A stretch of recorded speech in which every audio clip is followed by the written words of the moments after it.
the special meeting of April 20th to order, and like to state that we are still authorized by the governor's emergency executive order issued on March 12th that we will meet via video conference until further notice. Members of the public who wish to address the board during the board meeting are asked to please submit prior to the start of the meeting by emailing boardmeeting@fortbragg.unified.fbusd.us. Staff will make all attempts to share and record any submissions received prior or during the board meeting. And if you need translation before a meeting, 72 hours notice is requested.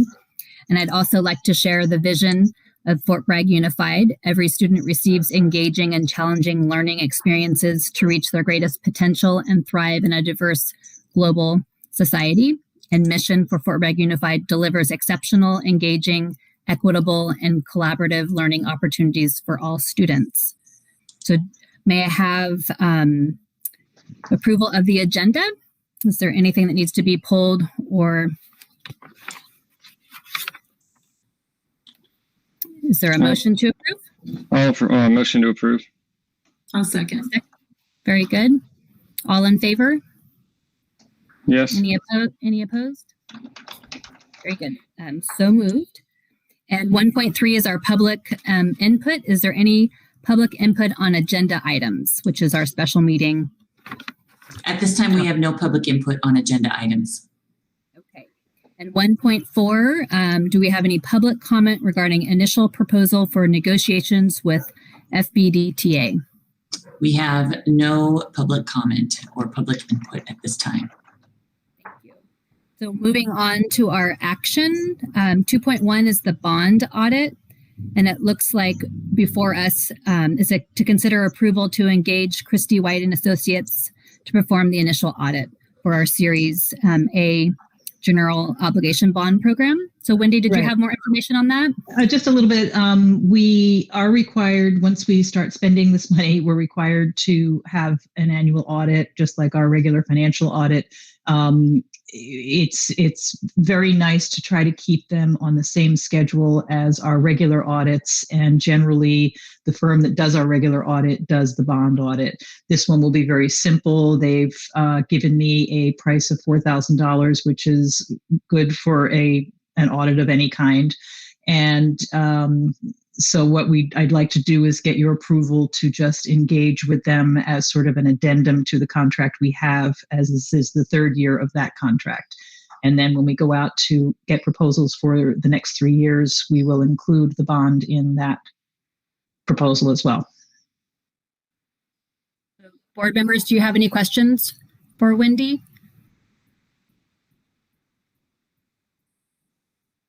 No. Okay. So is there, Kathy? I'll move to approve the contract with Christie White and Associates. In a second. I'll second. Mary? Okay, thank you. And do we have a roll call for the action? I'll do it. Trustee Babcock. Yes. Trustee Mattson. Yes.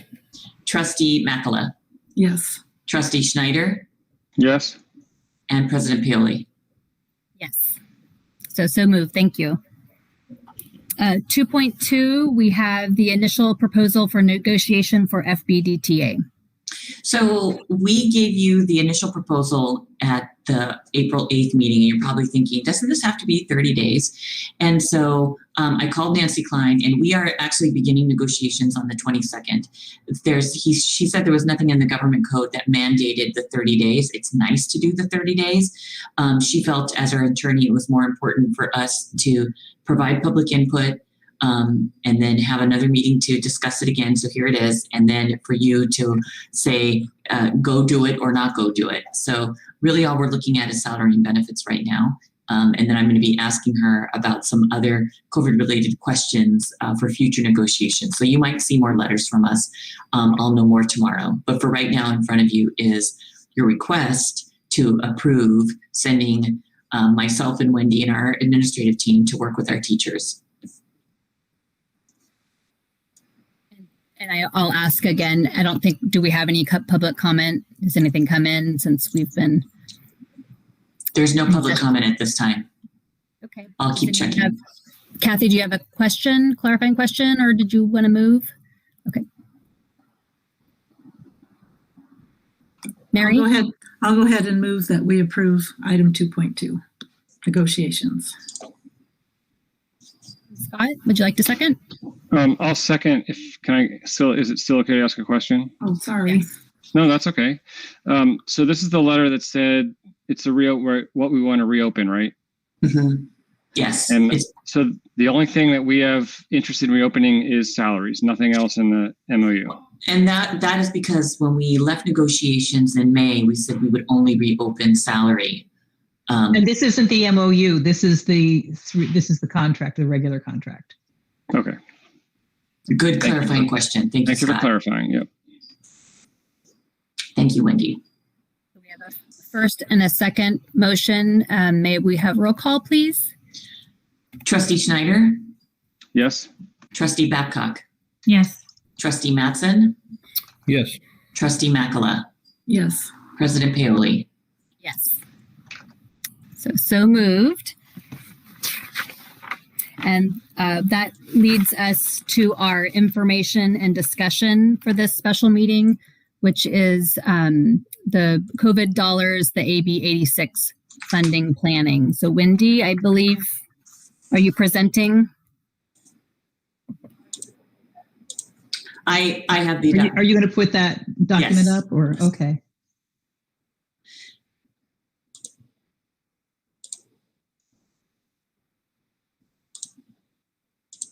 Okay. So just so everybody knows, if it's easier for you to see, board, I went ahead and shared this with you.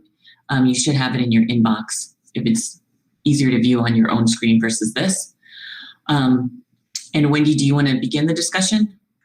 Sure. So I think you all have the summary of the different resources that I put together for the different COVID relief funds that we have to work with. This tonight is for us to discuss just the AB 86 funds because those have to have a separate plan adopted by June 1st. There are 3 different pots that make up this funding, AB 86 funding. The first one is based on, they're all based on our P2 from last year. So the source of the funding, the method of funding, it was the same for all of them.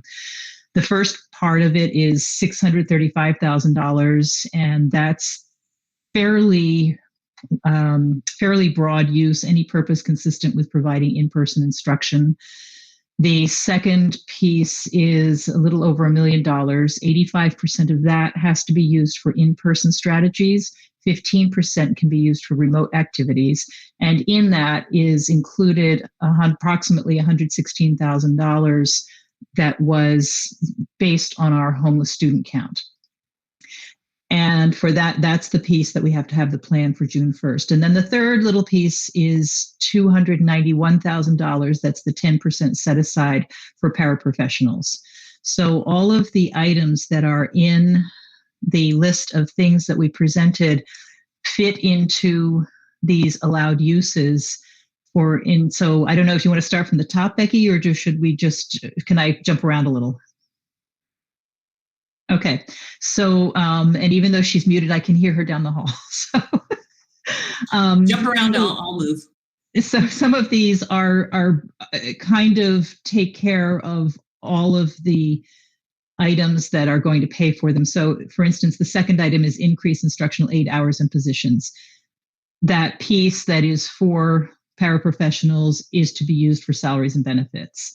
We have other pots that we can use for training to help them with our learning loss mitigation efforts and other things. But this piece is strictly for salaries and benefits to restore instructional assistants and increase their hours. And that's what these are doing. And the increase in hours is based on trying to better fit the hours that the aides are available to the schedule of the different school sites.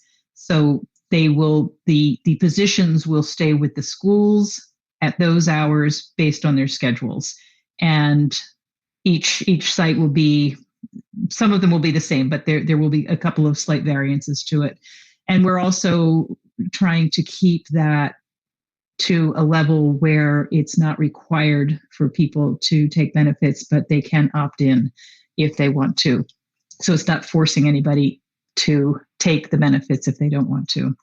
The other piece that sort of takes care of itself is the idea of the social worker, which is third from the bottom, which is $116,000, which is the amount that we're getting for our foster homeless.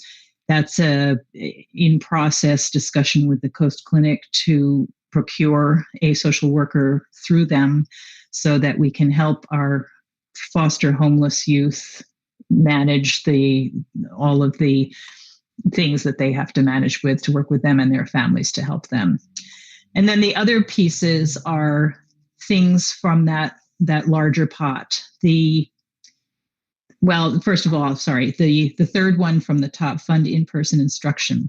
So I attended a webinar the other day about all of the different resources and the best way to manage them. And one of the strategies that they suggested was, because it's fairly broad and anything consistent with in-person instruction, the judgment of this group was that, and I've double checked it with the county to make sure that I understood what I was hearing. The staff that has come back since the end of February, when we first started back with in-person instruction, that can be paid for with this pot of money.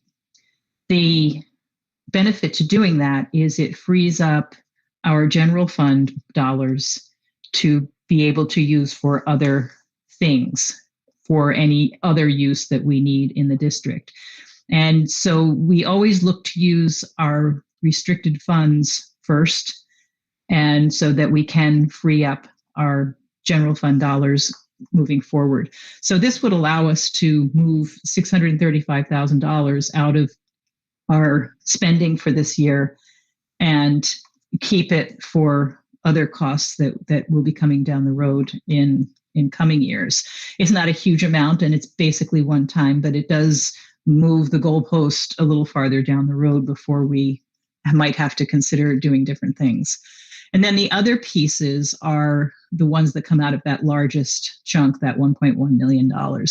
And if you look at them, it's pretty clear that they add up, the total of everything adds up to more than that. So if we do decide to put these in our plan, we would probably, and these are mostly estimates of the costs, so it may come to a little less, it may come to a little more, but this uses up most of it. They are all things that we need. They are all things that meet bringing students back to campus, and they also meet the in-person portion of the requirements. So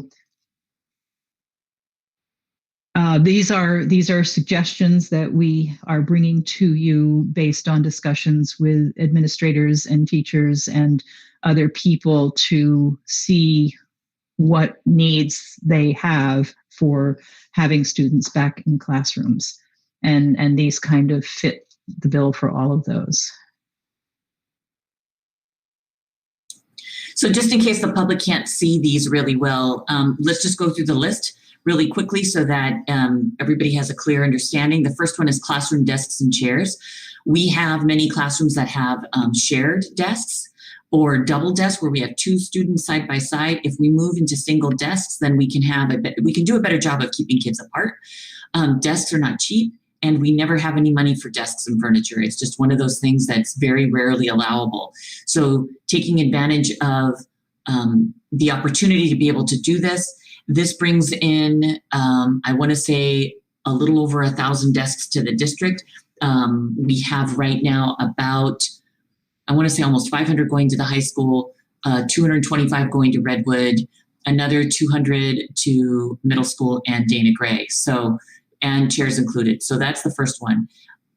Wendy spoke to you about the instructional assistants and explained that. She explained the funding the in-person instruction from February to June. Professional development days, As of right now, we only have 2 professional development days for our district for next year.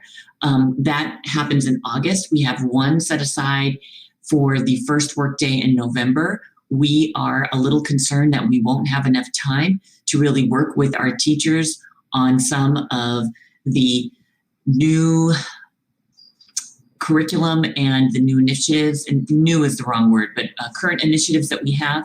So we're hoping to set aside some money for professional development days to bring back the entire staff. The social worker Wendy discussed with you. Middle school librarian. Right now we have a senior librarian who is shared between the middle school and Dana Gray. This would allow all the libraries to have their own person, even if it's just temporary for 1 year.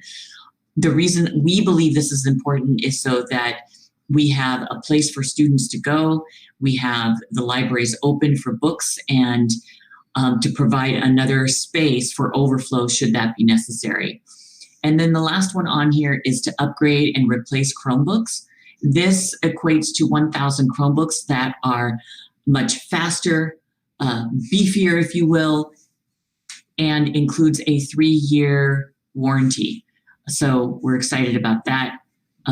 The idea behind it right now is that we get better Chromebooks for our kiddos.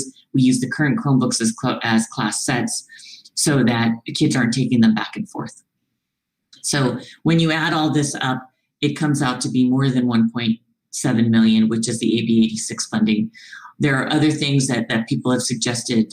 For instance, I had a discussion with Beth Pine today, and she said, can we include the kudos staff in professional development? That's something that we can do as far as providing the PD. And we would have to use our ACES funding to pay for the employees because they're not our employees. But we can include that cost of the PD in other pots. So you have access to this. I'm going to make this smaller so that you could see it in its whole entirety.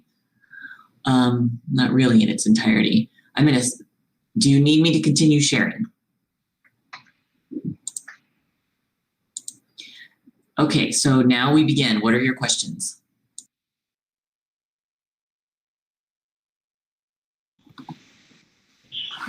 Scott and then Mary?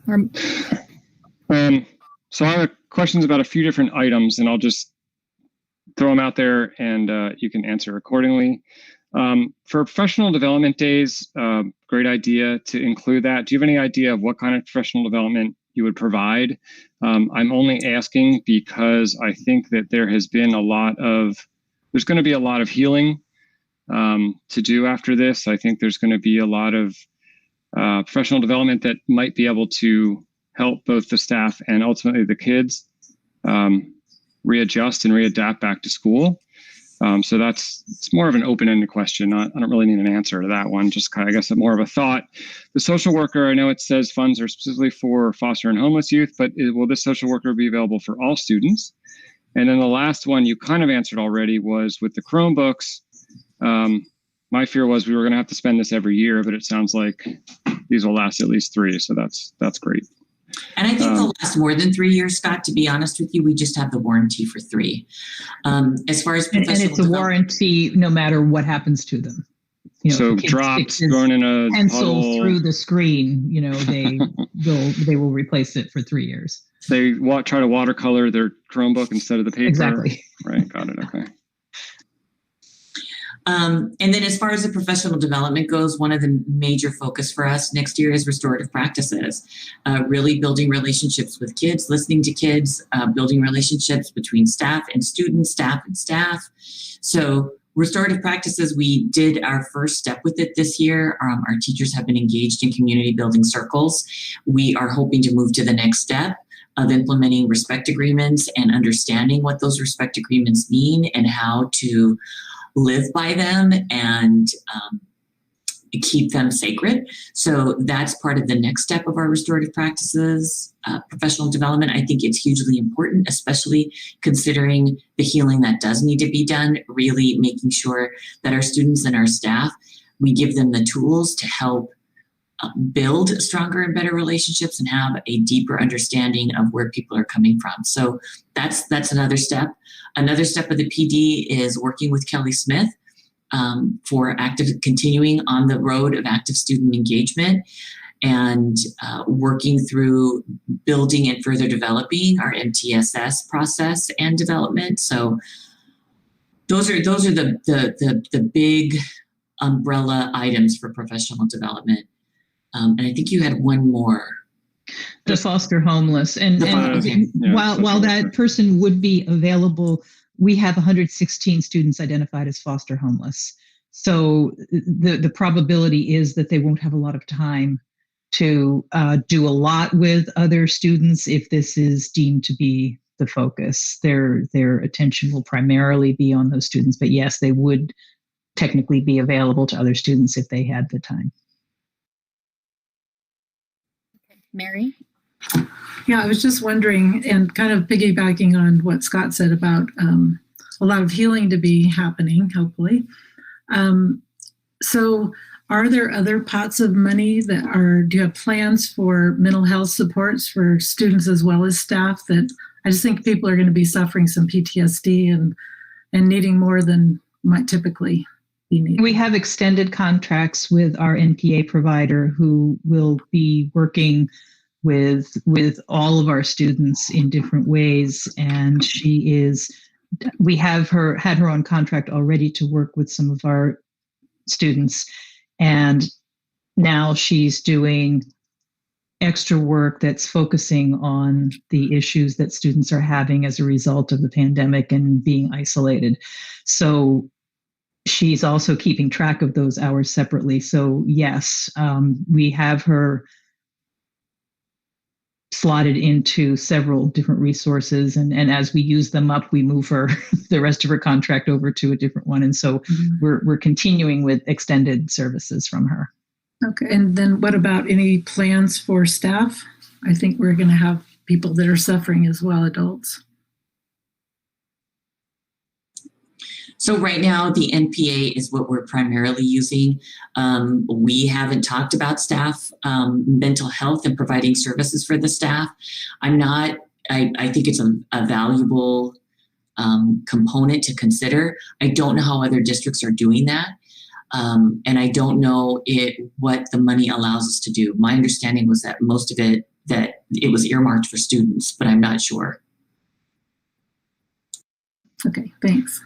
So just to follow up on that, what about, I know they're technically not, well, what about parents? A lot of parents don't really know how to deal with their kids going back. There's some PTSD in that. And I guess the question is with professional development more in that, obviously we're not going to have families attend your professional development days, but in that professional development, can there be things that can be passed on to parents, either resources, information, really ongoing resources is what I'm thinking. This is unknown to all of us. And I think everyone's struggling in their own way. And if some of this money can be used, the desks are great, the Chromebooks are great. I love the fact you can use it for in-person instruction. That's great. If we can any way benefit the families directly, and I don't really know how to do that. My other question was, we've had a lot of families that had to sit in parking lots to access the internet and go to class. Can we help families that can't afford internet get internet? I'm just trying to think of different possibilities here to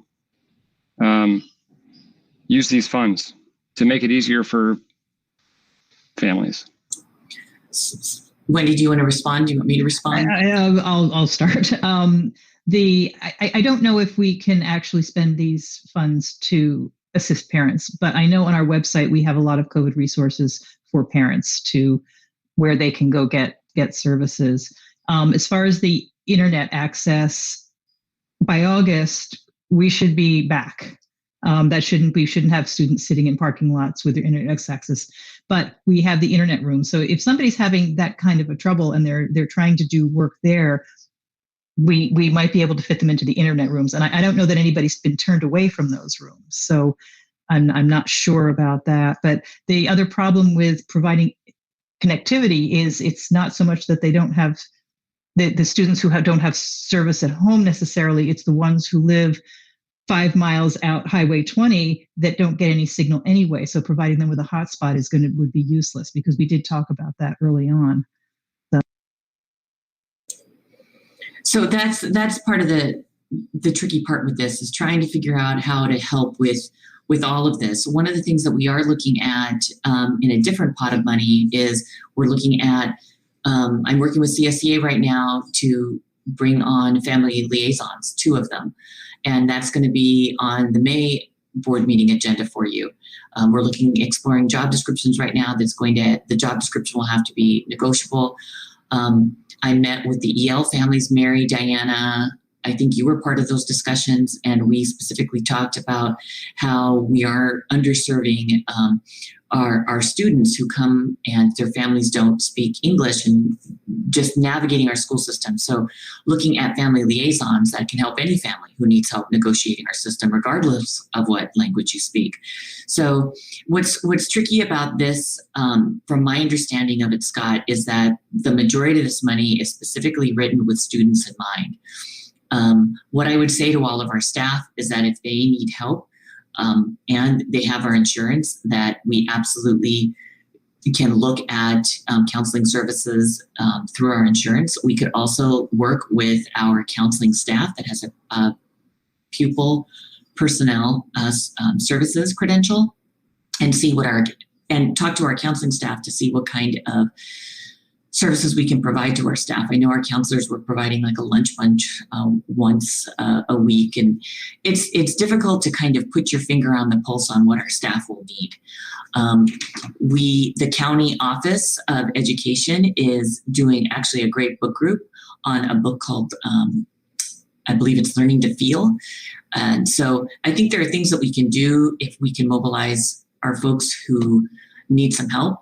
This has been a strange year, and I have to tell you, I feel like we're shooting in the dark here a little bit. We are making the best decisions we can, facing a complete unknown. The other part with this is that we have different pots of money that can be spent at different time. So I think it's important for us to be very methodical on how we move through this. We can look at the big pots again. This specific pot of money, AB 86, requires us to have a plan that is approved and developed by the board, and that's presented, I believe, in a public hearing. Is that correct, Wendy? Hold on, I can't hear you. I don't know if it actually has to be a public hearing. Okay. I think there just has to be an approved plan by June 1st. Okay. I will double check that, but I don't think this one needs a public hearing. Okay, so this has to have an approved plan regardless. This has to be approved by you by June 1st. So that's why this pot of money is very different. And June 1st is not that far away. In 2 weeks here, we'll be in May, which is frightening enough. So, yes, Diana. That was going to be my question, is that we're just focusing on this almost $2 million because of that first deadline, and that we clearly have enough time with the others to maybe even set aside some, because we really, like you said, don't know what our future holds. But I do like that liaison for all families, because I think with the LCAP, that was a big, no matter what language you spoke, if you didn't know the questions to ask, to have someone call you out of the blue to help, without having it triggered by, something happening at school, might be helpful for families, because they really don't know how to navigate, to support kids. But so with this, I guess we've reached the value of this AB 86 funds, but and I don't know, I like to hear that. I liked hearing that that admin and staff had kind of been pulled for these items, because I was wondering about, hydration stations or outdoor eating, because we have some sites that, if they are outside or outdoor learning, I don't know what we're in for if we do have something, go down in the winter. So there's still other pots of money left. We haven't gotten there yet. This is really just the AB 86 funds that we can do right now. And have a plan. So there are many things that we're looking at with the different pots of money, and we can discuss that on Thursday at the budget workshop. We can talk a little bit about it now. I think we might get carried away if we start looking at the huge picture of this, but there are many other things. So I'm with you as far as, exploring some other options. We also have to explore other options realistically. I was speaking with another superintendent and was talking about the money that they were getting. And the comment was, I really need a new school. I want to use the money to get a new school. And I laughed because they were getting so much money that it really was feasible for them to take that full amount and say, okay, let's build a school. But it's not allowable. So that's the tricky part in this. There are lots of imminent needs that our schools have. And this is really tricky to explain to people. Number one, it's one-time money, meaning it's not ongoing. So when we say something like, well, let's give all our employees raises, absolutely we want to do that. But it means we can do it one time. We can't do it in perpetuity. That makes it difficult. The rule of thumb with one-time money is that you don't spend it on anything that eats or breathes. And so that's the other conundrum that we're in. We have to find things that would be a good one-time use that would benefit our students. And you're probably asking, well, then why are we doing the social worker? We have been talking about a social worker for some time. We want to partner with Mendocino Coast Clinics because then the social worker would be tied into the medical system. Mendocino Coast Clinics has social workers. They know how to manage social workers. They understand the scope of work and the depth of knowledge that they need to have to be an efficient social worker. For no one in Fort Bragg Unified understands or has a full capacity to grasp what a social worker is supposed to do in a school setting. So what makes sense is that we use this one-time money to work with Mendocino Coast Clinics, see if there is a direct benefit of this service that we can see working with kids, and then we can talk about funding it through different pots of money that are ongoing in nature in the future. I love the idea of us being able to see if this is a good way to do it. So these are... And I just verified that it does have to be adopted by a regular meeting by June 1st.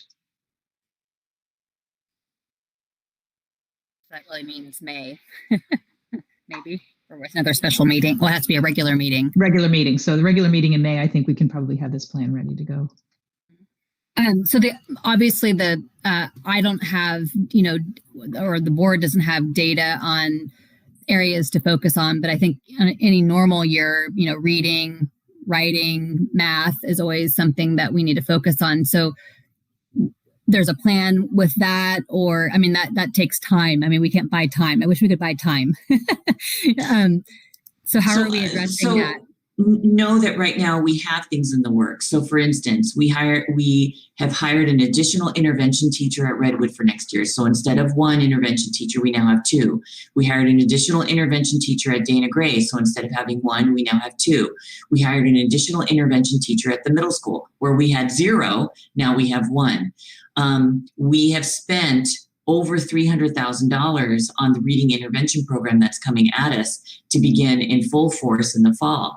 We've purchased classroom libraries for every single classroom in the school district, grades K through 5 and 6 through 8 for the language arts classrooms. Those classroom libraries were over $100,000. That gives, for our K-5 classrooms, it gives every single classroom 150 books for different leveled readers. That's a lot of books. And it gives it by grade level so that there are some books that are above the grade level, some that are below, so that any kid can find a high interest book in their classroom. And then from those high interest books, they can go to their library and get more high interest books. So when it comes to reading, that's where we're pushing the intervention the most. We're working with Kelly Smith to have her work with our instructional coaches, hopefully this summer, to help them prepare the coaching model so that we can really support our teachers on tier 2 interventions. And when we talk about tier interventions, tier 1 is everybody gets the core curriculum. Tier 2 interventions are really when students are not quite at grade level, but they need more support. Tier 3 is when students are 2 to 3 grade levels below current and they need an exorbitant amount of support. They need support because they can't access the core. So we're going to be working with Kelly Smith to help our teachers understand and learn strategies to provide that Tier 2 intervention in our classrooms, to provide differentiation in our classrooms, to really target the needs of our students, and then to provide that in a whole class setting, but more importantly in a small group setting. So we are looking at the bigger picture here and on things that we can do. And restoring the aids is one of those too, to help facilitate small groups. And like Becky said, that intervention program wasn't the only thing. We did something else too to help with intervention as kids come back. Those were purchased with that first lump that came, lump for better, first pot of money that came that had to be spent by December 31st. And all of the things that she's mentioning came out of there, except for the increase in the aids.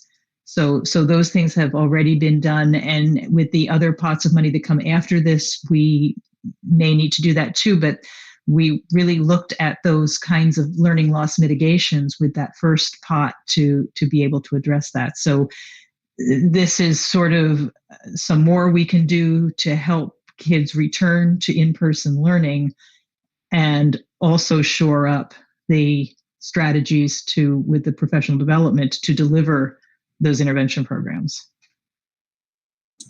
We also increased, sorry, Kathy, we also increased independent study at the high school to a full-time position.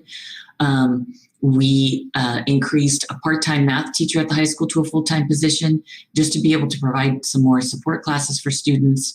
So we're looking at some other little things moving into the next school year, Kathy.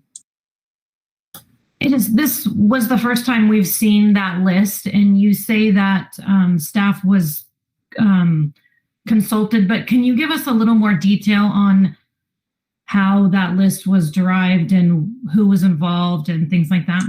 So the staff, so when we say staff, we didn't bring this out to a staff meeting. So we worked as an administrative team to really kind of drill down where the needs were. It was really mostly administrators. I did have some meetings with FBDTA and took the suggestions from FBDTA on what to do. Sarah McGee had great ideas. It was her suggestion about the desks because we have kids at Dana Gray that have the double desks. And it was her suggestion about the librarian because our librarians get shared. There wasn't a whole big pot of money for this. We will be taking more input in the next rounds of money. The urgency on this is because of the planning.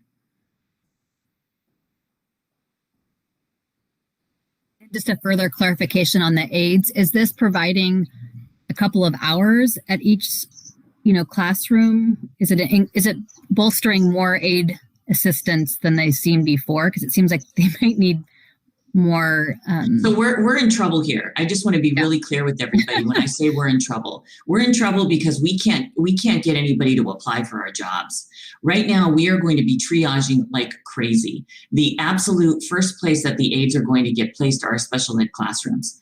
And we have no choice with that. We have severely handicapped students, and we need to make sure that the severely handicapped students are safe.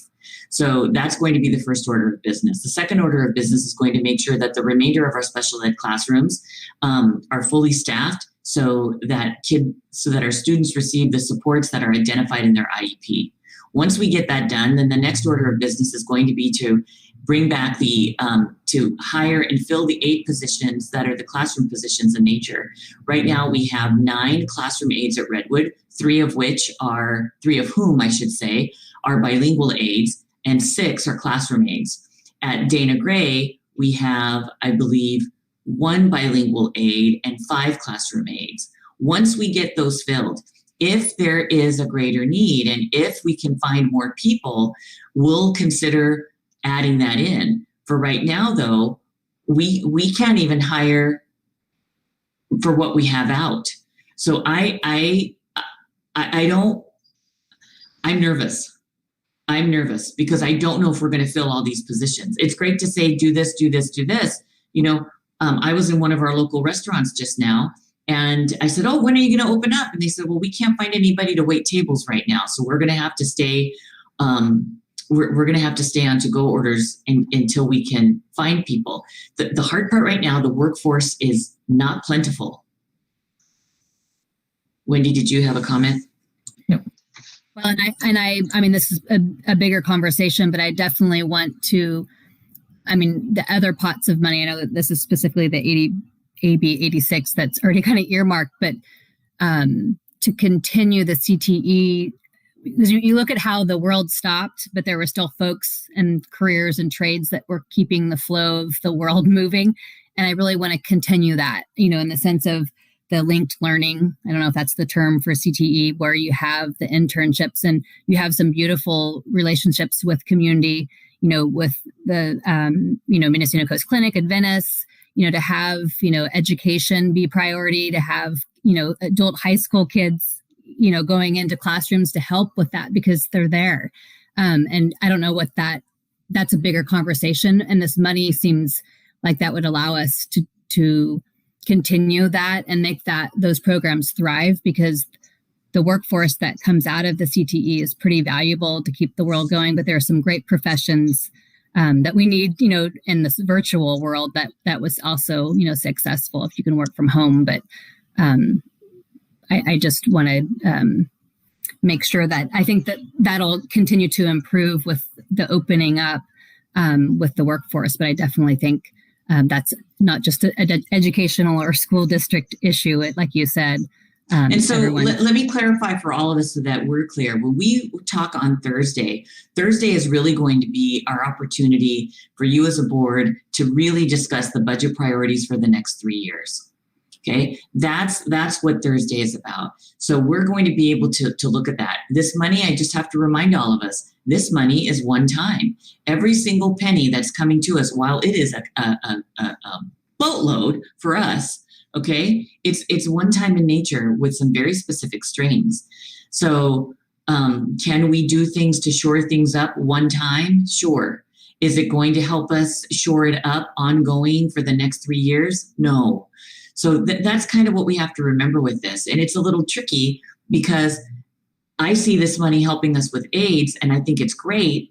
But what happens when the money runs out? I understand that we may need more aides for this next year. I totally get it. And if we can hire them, let's go. What happens when the money runs out? So I'm nervous because I want to make sure that we support our students and we support our faculty and teachers. At the same time, I am nervous that we are creating an environment that we will not be able to maintain. Yeah, and I understand your trepidation with that, but at the same time, to give them that support during, you know, potentially an unknown year makes sense, especially when everyone knows going in that it may be temporary because of funds. We just have to find people who will want the jobs. And I'm worried that it may be longer than a year. I mean, to really come out of this learning loss, you know, it may be longer. So I totally see what you're saying about not being able to, you know, even in my workplace, usually when we post a job, we get about a dozen, not, you know, perfect applicants, but at least a dozen.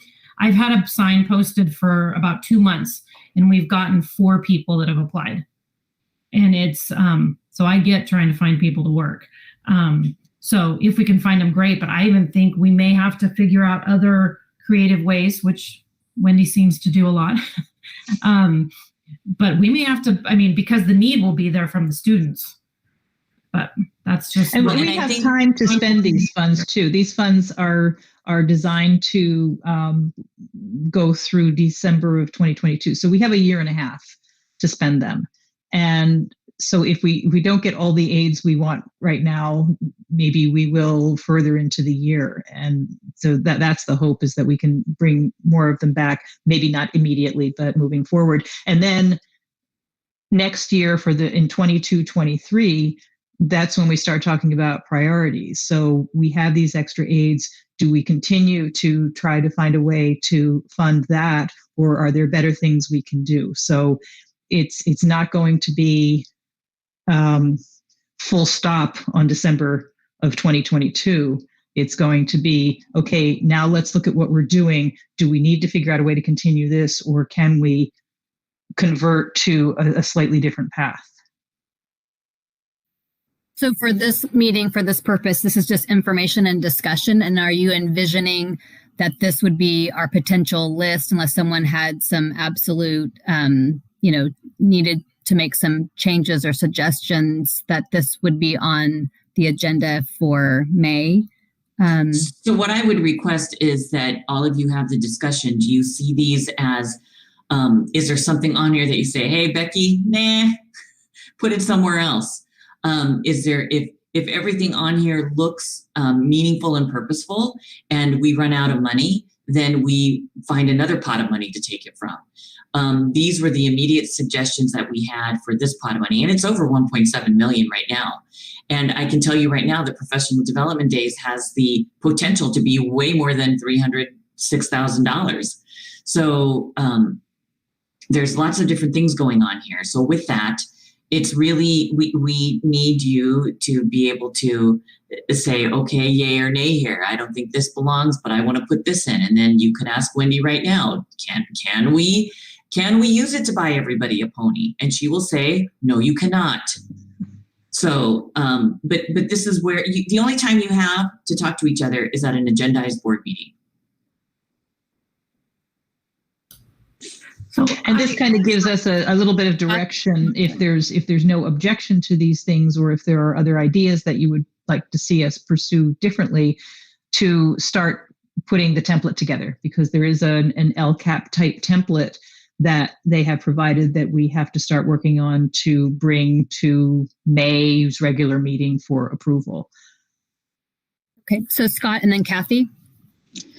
So feedback, I mean, just quickly, the classroom desks, I think sometimes shared tables are a good thing when you're learning in person, to get individual tables just for physical distance that hopefully by next fall won't be an issue. But just a comment, but I knew desks and chairs are always a good thing. Again, the instructional aids are good. The full in-person funding in person is great. Professional development, I think a lot of it, at least in my eyes, is how that's going to be spent. I think I'm a huge fan of PD. I don't think people can get enough of it. I just hope there can be some things in there that the entire community could benefit from. The school district community. And then I think, has transportation been discussed at all? I know these are one-time monies, but a lot of costs in transportation are one-time.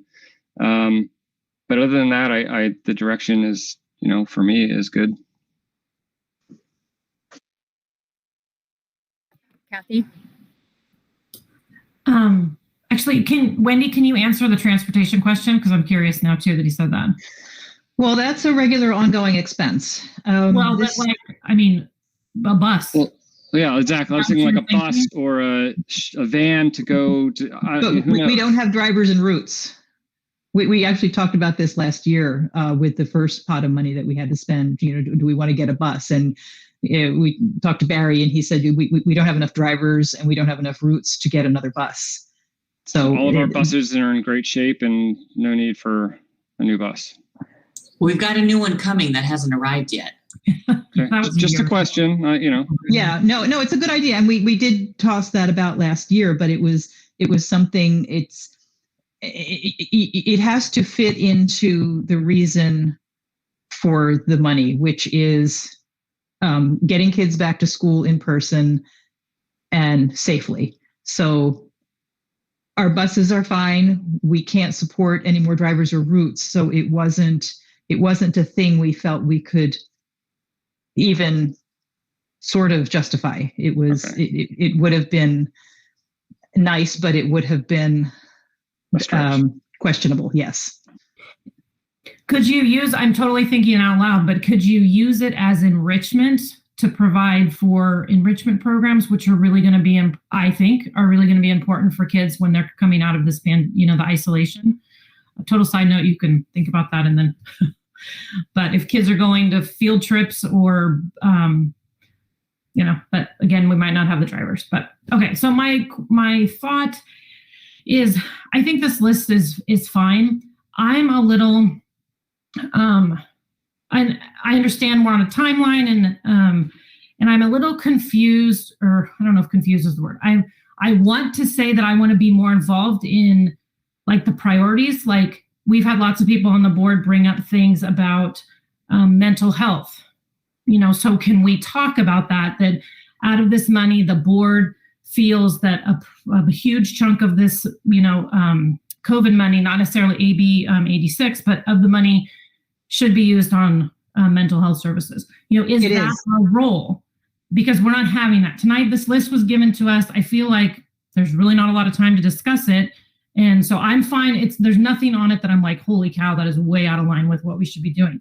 But I feel moving forward for other monies, if we could be part of the discussion a little more and less, I don't know. Am I getting in the weeds? Am I not getting? I'm not sure where I'm supposed to be on this. No, I don't think you're getting in the weeds. I think that's been addressed, and we are spending a lot of money on mental health services, and a lot of the things that we're doing are geared towards kids' social and emotional learning. And we are, which is, and again, this goes to a different discussion, but the things we're talking about doing maybe in the summer, other things that we're going to discuss on Thursday about funding priorities. But as we get more information about the new federal money, we just don't have enough information to even start that discussion yet about what that can be used for. So we definitely, as time allows and we have the information, we will definitely start bringing, getting feedback from you. But know that we are spending quite a bit on social emotional health for our students. Okay. Thank you, Kathy. You had one more? No, it's fine. No, it's your, I want to thank you for your comments, and this is a time for you to discuss. So I want to hear what you have to say. And I think it's important for us to talk about that, because when we talk about social emotional, we're spending a big chunk of the old money on Hallie DeFrill and her team, and we have all of our school counselors. We have one at each site, except the high school has two. Are you thinking that you want additional counseling services? I just use that as an example. I think okay. I'm not specifically saying you're not doing this. I'm just saying I was using that as an example as to the discussion that I would like to be part of as a board, and how our district is going to spend this and what our priorities are at the high level. Not, $25,000 is going to go pay, or $100,000 was spent on classroom library. I mean, that was a pretty big chunk of money, but, not specific, but just generally, what is our goal for this big pot of money? I thought that's what we were discussing tonight. Because we had that other grid that had, all the different pots and all the money. So but I understand that we've got to do this one because it's early. So the mental health was just an example that if the 5 of us, or 3 out of 4 of us, or whatever, 3 out of 5 of us think mental health is a big deal, that to me, that's our discussion, is that's a priority of this money. And then the second one would be enrichment opportunities or professional development. That's the discussion, not me saying I don't think we're spending enough on that. So I'm sorry if I was a little. No, that's okay. Yeah, and I just would like to be involved in the big picture discussion about where the funds are being. Right, and so that's why I sent out the grid, so that you could see what was there and start thinking about what big picture wise you wanted to see the district consider moving forward. We put this page together for you to give you some ideas about what we see as the needs, with boots on the ground, and ways that it fits into the program of spending. And absolutely, if you are concerned about other big areas, we can consider changing some of these. But that one in particular, we do have a lot of resources going to mental health services for students, social, emotional, and mental health services for students. So I I think that's a very important area. But if you have other, larger areas that you want us to consider and it fits into this, we're certainly happy to consider it. We just wanted to bring you some possibilities of things we thought were allowable and in the best interest of the district. But but absolutely, you're in charge of the big ideas, and if you would like to see us go in a different direction with some of this, we can absolutely consider that. And as far as the big pots of money go, I think that needs to be part of our discussion on Thursday. We're going through a board workshop, but we need to start having those discussions on what are we going to do with this big pot. The hard part is some of those big pots of money we have no guidance on right now. We have, we're making some guesses, but there are some big items that we'll discuss on Thursday. So Kathy, I totally agree with you that our role is the bigger part, the bigger chunk, but not getting into the details of, where the last dollar is going to go. We're not going to start nickel and diming as a board. And I think these are just easy recommendations that because there's a time. So I kind of appreciate that this part there's a need and there's nothing glaring for me personally to speaking on behalf of myself. But I also want to have the discussion because I'm truly concerned with the declining enrollment, and we need to engage families, every family, so that they feel valued, at school, and that they feel comfortable reaching out to folks, and that they're supported. And so that's, a bigger area. And then obviously, I want to be able to utilize the money to free up other dollars. And I know that doesn't really pan out for years to come, but if there's any HVAC needs, or maybe like we do need a new bus or a van, or we can use, dollars for transportation to get students to school, even if it's only an AM or a PM drop off, all of those things would be nice to know what our broad mission and vision is, of what the needs are. If it's engagement we're going to focus on, or if it's mental health, or, it's just about invigorating the CTE, or using, because it seems like Thursday is a better night because we could be talking about the LCAP, those dollars and how that's going to implement or complement our budget. Because this money, we still have about 7 million and some change to discuss for this next year and a half. So I that's a really good point to make, Kathy. And I agree with you to have more of a, discussion and get some public comment. So do we have any public comment? And also anyway, so I'll open it back up for any other questions or discussion or inquiries. Mary, and then Scott. I just wanted to say I totally agree with Kathy, and it would be nice to see some of that a little front-loaded as a teacher term, so that we come into the meeting and have a little better idea, and that we're ready for the discussion and so forth, and know what our choices. I know there's some things that aren't choices if it's a little more specific. And again, I'm just going to say that I know we have a lot of mental health things in place for kids. I think we need to think about our staff as well. Scott?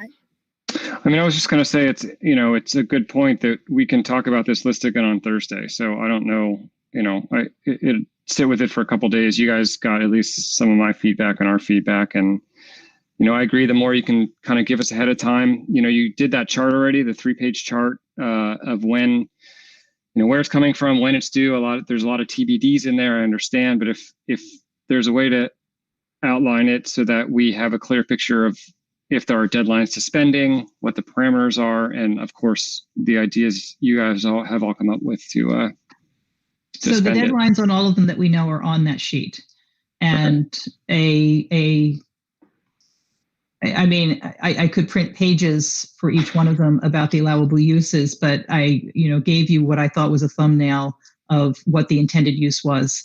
And if you have specific questions, please email me, and I'll front load you with whatever you want to know about any of those resources that I have. But it's, I don't want to overload you with 87 pages of details on those. I wanted to give you something to start with, and then ask me. Well, I know I'm more than happy to give you. I know CSBA, I don't know if you guys saw it, offered something for board members tomorrow, I think it is. There's a webinar or some sort of thing that'll help us understand all these different things from a board member's perspective. So that could help. I was going to mention that because I think we're all on the link, and it's fine if we all attend. We just can't speak of specific with our district, so we won't be able to give input, but we can definitely. I don't know if anyone's planning to attend. I'm going to try to pop in and out, but I obviously won't be contributing anything. And I think as long as we just are active not active listeners, just listeners, then we'll be fine within the Brown Act. Kathy, did you have something else to add? That was all. I was just going to bring up to make sure everybody knew about that, because that might help us understand all these pots of money and whatnot. So. So we're not voting on this tonight, then we're going to table it till information Thursday. And discussion. Yeah. Okay. Yeah. No, we're not tabling this till tabling anything. We're just getting direction to put the plan template together. Right. And Thursday, if you think about this for a couple of days and come up with other things you'd like us to consider, we can certainly do that. We have a little bit of time to do that, but that's why we started the discussion now. Yeah. But in reality, this probably will become an action item for the May 13 meeting. Yeah, because that's the last regular meeting scheduled before June 1st. Which, if we had known about this 6 months ago, we could have had another regular meeting scheduled, but we didn't, so we can't. We can never get ahead of that. Nope. So do we want to, what's any final wrap up, comments? Are you thinking we've kind of circled around what we can present now, and we're going to mull over and bring back our questions and, have the full discussion on Thursday? Well, I think Thursday is going to have many different components. We need to look at budget priorities, and I think a separate conversation can be the money, the COVID relief funds, if you want to look at those big pots. And I think those are two very separate conversations. When we talk about spending priorities, that's ongoing in nature, and where we want to focus our LCAP dollars as we move forward in the next 3-year cycle. So I think that's one topic of conversation that has to happen. Then the second one can be strictly around the COVID funds, because again, we need to remember that those COVID funds we need to pull out, that they're not part of the ongoing scope. So that's where we should be. That's where you should have the discussion of, okay, what are the big things we like? Some of the things that we haven't been able to do that would support our students in learning loss, or in distancing, or in keeping a safer environment. So those types of things. So I think we have two big conversations happening on Thursday, so that we can keep them separate.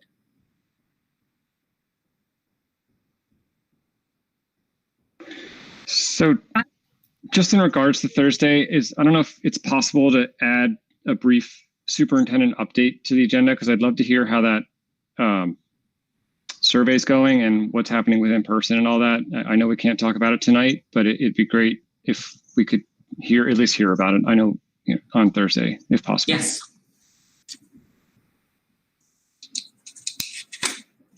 Okay, so the special meeting on Thursday is 5:30 for closed and then 6 for open session. Is that right?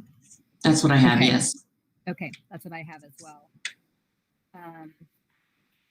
So do we have any other questions that we need to ask before we adjourn for this meeting? It's only 7:05. Any other invigorating questions? I mean, I have more, but it might be more appropriate for Thursday. given that this AB 86 is it all state money, the AB 86? Yes, it's reopening Assembly bill money. Mm-hmm. Yes. Okay. And this discussion would be a lot different if that AB 86 money was ongoing in nature. And that's just my little vent that this is Prop 98 dollars. It should be ongoing and not one-time special money. And now I will stop. Right, because that's getting into our the pot of money that's supposed to sustain us for years to come. I think what's tricky with all of this money is that you said it last time we met, Diana, is that everyone's well-intentioned to give schools more money has placed us in a more difficult conundrum. We can only use it on certain things. Many of our districts, ourselves primarily, we don't have the real estate in order to hire more teachers and reduce class sizes for 1 year to keep it nice and small, to hire more people. We don't have the housing in Fort Bragg. We don't have the working staff right now in our small town. So what do we do with all this money that's going to be meaningful to our students in the long term? And then the bigger picture of trying to figure out salaries and being competitive in the workforce. So we're stuck. We'll get through it and we'll figure it out. But I think it's important for all of you to have that discussion with keeping two separate discussions: spending priorities, budget priorities, and then looking at some of the big things that we can do with this one-time money.